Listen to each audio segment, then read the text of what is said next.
الحمدللہ رب العالمین والصلاة والسلام علی سید المرسلین اما بعد فاعوذ باللہ من الشیطان الرجیم بسم اللہ الرحمن الرحیم۔ پڑھیے الصلاۃ والسلام علیک یا رسول اللہ وعلی آلک و اصحابک یا حبیب اللہ، الصلاۃ والسلام علیک یا نبی اللہ وعلی آلک و اصحابک یا نور اللہ۔ فرمان مصطفیٰ صلی اللہ تعالی علیہ وآلہ وسلم ہے، جب تم رسولوں علیہم السلام پر درود پاک پڑھو تو مجھ پر بھی پڑھو، بے شک میں تمام جہانوں کے رب کا رسول ہوں۔ صلو علی الحبیب صلی اللہ تعالی علی محمد صلی اللہ تعالی علیہ وآلہ وسلم۔ حصول ثواب کی خاطر آئیے بیان سے پہلے کچھ اچھی نیتیں کر لیتے ہیں۔ فرمان مصطفیٰ صلی اللہ تعالی علیہ وآلہ وسلم، نیت المؤمن خیر من عملہ، مسلمان کی نیت اس کے عمل سے بہتر ہے۔ دو مدنی پھول بھی سماعت کر لیجئے۔ بغیر اچھی نیت کی کسی بھی عمل خیر کا ثواب نہیں ملتا۔ جتنی اچھی نیتیں زیادہ ہوں گی ثواب بھی اتنا زیادہ ہوگا۔ میں بھی نیت کرتا ہوں اللہ عز و جل کی رضا پانے اور ثواب کمانے کے لیے بیان کروں گا۔ پارہ نمبر 14 سورۃ النحل آیت نمبر 125، ادعو الی سبیل ربک بالحکمۃ والموعظۃ الحسنہ۔ ترجمہ کنز الایمان، اپنے رب کی راہ کی طرف بلاؤ پکی تدبیر اور اچھی نصیحت سے۔ اور بخاری شریف حدیث نمبر 3461 میں وارد اس فرمان مصطفیٰ صلی اللہ تعالی علیہ وآلہ وسلم، بلغوا عنی ولو آیا، یعنی پہنچا دو میری طرف سے اگرچہ ایک ہی آیت ہو، میں دیے گئے احکام کی پیروی کروں گا، نیکی کا حکم دوں گا اور برائی سے منع کروں گا، قہقہہ لگانے اور لگوانے سے بچوں گا، ہر بار حمد و صلاۃ و تعظیم و تسمیہ سے شروع کروں گا۔ آپ بھی نیت فرما لیجئے کہ اللہ عز و جل کی رضا پانے اور ثواب کمانے کے لیے خوب کان لگا کر پوری توجہ کے ساتھ نعت لیکچر سنیں گے۔ نعت لیکچر کا خلاصہ اور اہم نکات کو اپنے پاس لکھنے کی سعادت حاصل کریں گے۔ اللہ تبارک و تعالیٰ کے نام کے ساتھ عز و جل اور سرکار مدینہ صلی اللہ تعالی علیہ وسلم کے ذکر پر پورا درود و سلام، یعنی صلی اللہ تعالی علیہ وآلہ وسلم اور صحابہ کرام و اہل بیت اطہار اور تابعین کا ذکر ہوا تو رضی اللہ تعالیٰ عنہ اور بزرگان دین اولیاء اعظام کے تذکرے پر رحمۃ اللہ تعالی علیہ کہیں گے۔ صلو علی الحبیب صلی اللہ تعالی علی محمد صلی اللہ تعالی علیہ وآلہ وسلم۔ نعت خوانی سے قبل جن باتوں کا خیال رکھنا ضروری ہے وہ ہم سیکھ رہے تھے، اور 18 نمبر غرور و تکبر کے حوالے سے تھا مدنی پھول، اور آج 19 نمبر مدنی پھول ہے کہ نعت خواں جو ہے نا، یہ لالچ مال و حرص دنیا سے دور بھاگیں۔ مال کا لالچی اور دنیا کا لالچی نعت خواں کو نہیں ہونا چاہیے۔ بہت اہم مدنی پھول ہے۔ لالچی لوگ ہوتے ہیں نا، گلہ کرتے ہیں، وہ جی خالی چائے پلا دی ہے، ساتھ مٹھائی نہیں رکھی، بسکٹ نہیں رکھے، بسکٹ رکھ لیتے تو کیا تھا، ہم بھی تو سارے کام کاج چھوڑ کر اتنی دور گئے تھے، کھانا اچھا نہیں ملا، کھانا صحیح نہیں تھا، ان کو مہمان نوازی کرنی چاہیے تھی۔ کھانے کے اتنا لالچی ہوتے ہیں۔ بعض اوقات عزت حب جا کے لالچی ہوتے ہیں، کہتے ہیں آؤ بھگت نہیں کی، ہمارے نعرے نہیں لگائے، ہمارے استقبال میں کھڑے نہیں ہوئے، ہمارا جب استقبال ہمیں جب سٹیج پہ بلایا گیا تو ہمیں کوئی 250-300 القابات نہیں دیے گئے۔ تو یہ جھوٹی عزت اور دنیا کے لیے نا یہ لوگ لالچی بعض اوقات ہوتے ہیں، تو یہ ایسا نہیں ہونا چاہیے، ٹھیک ہے۔ آئیے حرص یعنی لالچ کے بارے میں سنتے ہیں کہ یہ کیا ہے اور اس سے کیسے بچا جا سکتا ہے۔ دیکھیں، خواہشات کی زیادتی کے ارادے کا نام نا حرص یا لالچ ہے، اور بری لالچ یہ ہے کہ اپنا حصہ حاصل کر لینے کے باوجود جو دوسروں کے حصے کی لالچ رکھے، یہ برا ہے نا؟ یا کسی چیز سے جی نہ بھرنے اور ہمیشہ زیادتی کی خواہش رکھنے کو حرص، اور حرص رکھنے والے کو حریص کہتے ہیں۔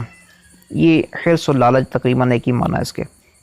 تو عام طور پر نا یہی سمجھا جاتا ہے کہ حرص کا تعلق جو ہے، لالچ کا تعلق صرف مال و دولت کے ساتھ ہوتا ہے، حالانکہ ایسا نہیں ہے، کیونکہ حرص تو کسی شے کی مزید خواہش کرنے کا نام ہے، اور وہ چیز کچھ بھی ہو سکتی ہے، چاہے مال ہو یا کچھ اور۔ چنانچہ مزید مال کی خواہش رکھنے والے کو مال کا حریص کہیں گے، تو مزید کھانے کی خواہش رکھنے والے کو کھانے کا حریص کہا جائے گا، اور نیکیوں میں اضافے کی تمنائی کو نیکیوں کا حریص، جبکہ گناہوں کا بوجھ بڑھانے والے کو گناہوں کا حریص کہیں گے۔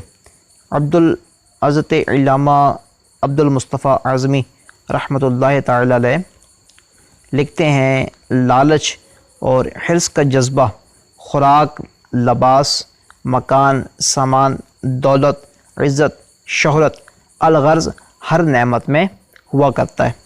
اللہ تبارک و تعالی قرآن کریم میں ارشاد فرماتا ہے، سورہ بقرہ آیت نمبر 96، پہلا پارہ، ترجمہ کنز الایمان، اور بے شک تم ضرور انہیں پاؤ گے کہ سب لوگوں سے زیادہ جینے کی ہوس رکھتے ہیں، اور مشرکوں سے ایک کو تمنا ہے کہ کئی ہزار برس جیے، اور وہ اسے عذاب سے دور نہ کرے گا اتنی عمر دیا جانا، اور اللہ ان کے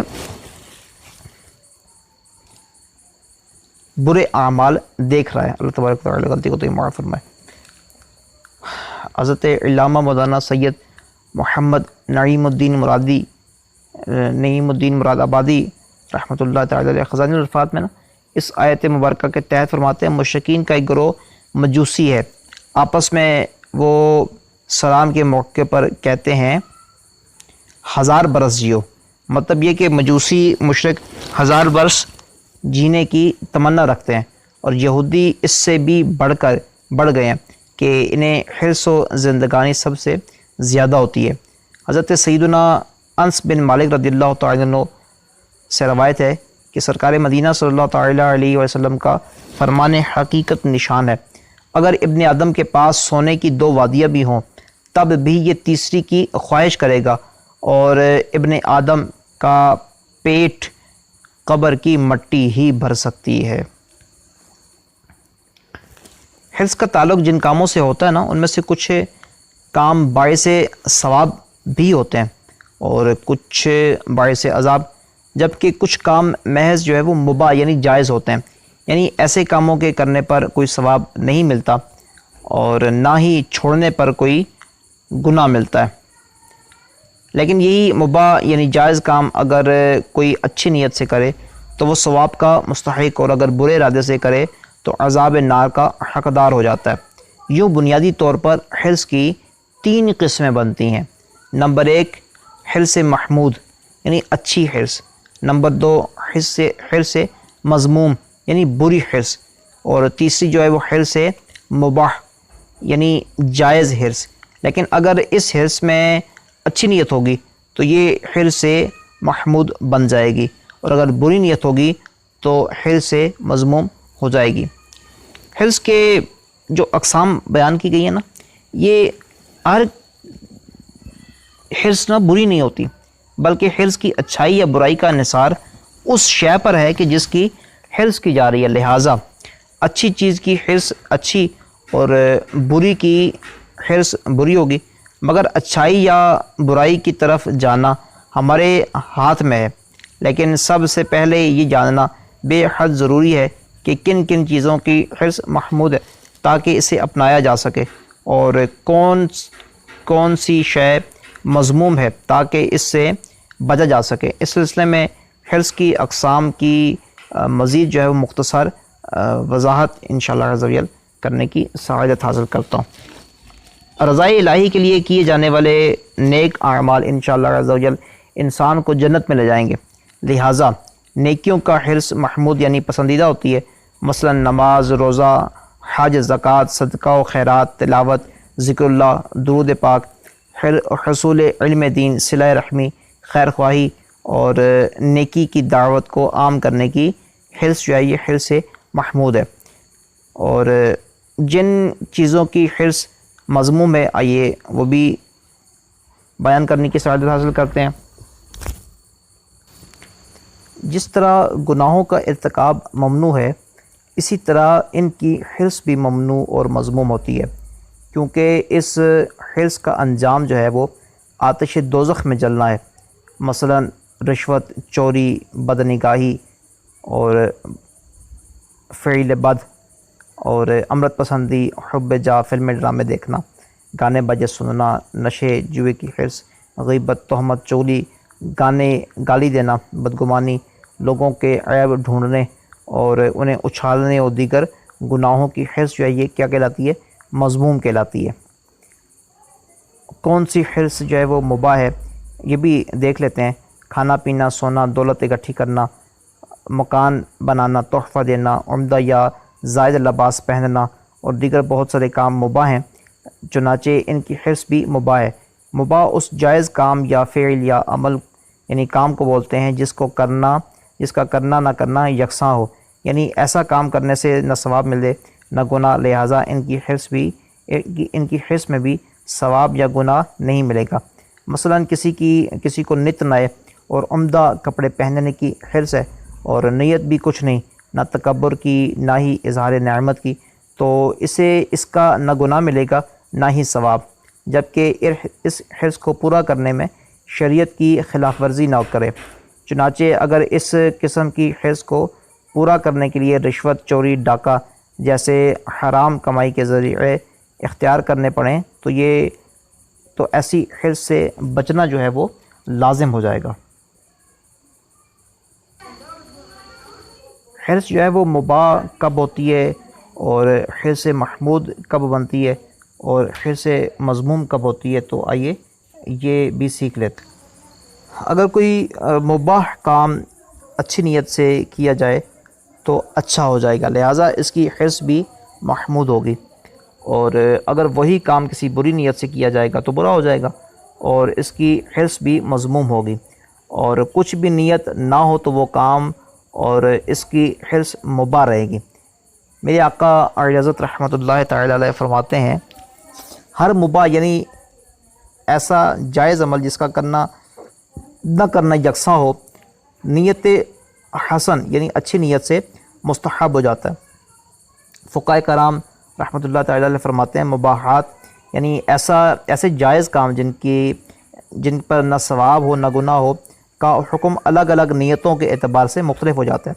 اس کے لیے جب اس سے یعنی کسی مباح سے نا طاعات یعنی عبادات پر قوت حاصل کرنا یا طاعت یعنی عبادت تک پہنچنا مقصود ہو تو یہ مباحات یعنی جائز چیزیں بھی عبادت ہوں گی، مثلا کھانا پینا، حصول مال اور بیوی سے سکون حاصل کرنا وغیرہ وغیرہ نا۔ اچھا، یہ مباح حرص کے محمود یا مذموم بننے کی ایک مثال آپ سے عرض کرتا ہوں۔ عطر لگانا ایک مباح کام ہے جس سے اچھی نیتیں کر کے ثواب کمایا جا سکتا ہے، چنانچہ جیسے اچھی نیتوں کے ساتھ عطر لگانے کی حرص ہو تو اس کی یہ حرص محمود ہوگی۔ عارف باللہ شیخ عبدالحق محدث دہلوی رحمۃ اللہ تعالی علیہ لکھتے ہیں، مباح کاموں میں بھی اچھی نیت کرنے سے ثواب میں ملے گا، مثلا خوشبو لگانے میں یہ اتباع سنت اور مسجد میں جاتے ہوئے لگانے پر تعظیم مسجد کی نیت بھی ہو سکتی ہے۔ فرحت دماغ یعنی دماغ کو تازگی اور اسلامی بھائیوں سے ناپسندگی بو کو دور کرنے کی نیتیں ہوں تو یہ ہر نیت کا نا الگ الگ ثواب ملے گا۔ خوشبو لگانے میں اکثر شیطان غلط نیت میں بھی مبتلا کر دیتا ہے، لہٰذا اگر کوئی اس نیت سے خوشبو لگائے گا کہ لوگ واہ واہ کریں گے، جدھر سے گزروں گا خوشبو مہک جائے گی، لوگ مڑ مڑ کر دیکھیں گے اور میری تعریف کریں گے، تو ایسی نیت کیا کہلائے گی؟ مذموم۔ چنانچہ اس نیت سے خوشبو لگانے کی حرص بھی مذموم ہوگی۔ حجت الاسلام حضرت سیدنا ابو حامد امام محمد بن محمد غزالی رحمۃ اللہ تعالی علیہ کا فرمان علی شان ہے، اس نیت سے خوشبو لگانا کہ لوگ واہ واہ کریں یا قیمتی خوشبو لگا کر لوگوں پر اپنی مالداری کا سکہ بٹھانے کی نیت ہو تو ان صورتوں میں خوشبو لگانے والا گناہگار ہوگا، اور خوشبو بروز قیامت مردار سے بھی زیادہ بدبودار ہوگی۔ لالچ حرص کے حوالے سے حضرت سیدنا عبد الرحمن بن گھر بیٹھے بہترین نعت خوان بننے کا موقع، آن لائن نعت کورسز جن میں 50,000 لکھی ہوئی نعتیں، 5,000 نعتیں، 100 سے زائد درود و سلام، 9 مختلف زبانوں پر مشتمل نعتیں، 300 سے زیادہ لیکچرز اور اسباق اور بہت کچھ شامل ہے۔ مزید معلومات کے لیے دیے گئے نمبر پر رابطہ فرمائیں۔ یا نور الہدی السلام علیک یا نور الہدی السلام علیک۔